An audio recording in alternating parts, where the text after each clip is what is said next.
Papan Ouija yang menakutkan. Kisah ini berlaku di luar negara. Suatu malam, 4 sahabat yang bernama Maya, Rama, Dita, dan Mia merancang untuk bermain papan Ouija.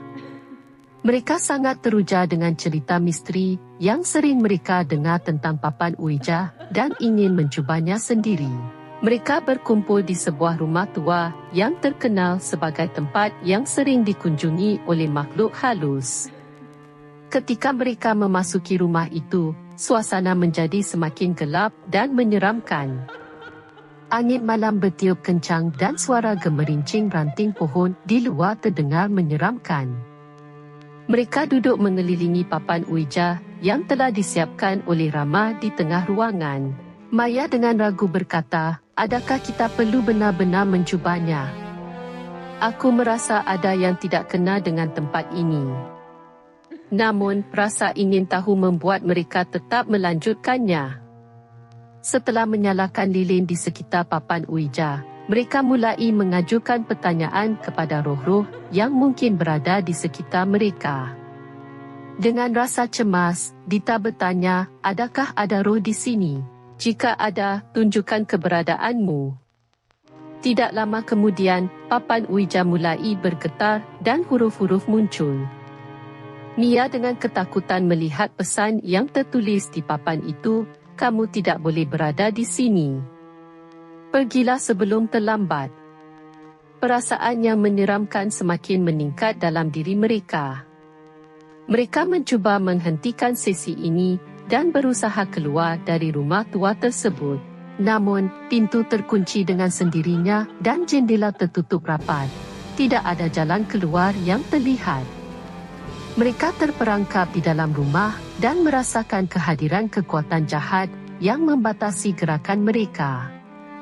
Langkah-langkah mereka bergema di lorong yang gelap dan menyeramkan. Keadaan semakin mencekam dan ketakutan melanda mereka satu persatu. Saat salah satu lilin tiba-tiba padam dengan sendirinya, Maya merasakan kehadiran roh di dekatnya. Dia cuba berteriak, tetapi suaranya diserap oleh kegelapan yang menyelimuti ruangan. Tiba-tiba, tangan tak terlihat meraih tangan Maya. Teman-temannya sudah berusaha untuk melepaskan Maya dari cengkeraman jahat tersebut. Tetapi semakin mereka mencuba, semakin sulit. Papan Ouija mulai bergerak sendiri dengan huruf-huruf yang aneh dan tidak bisa dibaca oleh mereka.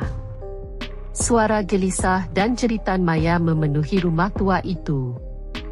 Beberapa jam kemudian, waktu sudah hampir siang, polis yang melakukan rondaan di rumah tua tersebut menemukan mereka.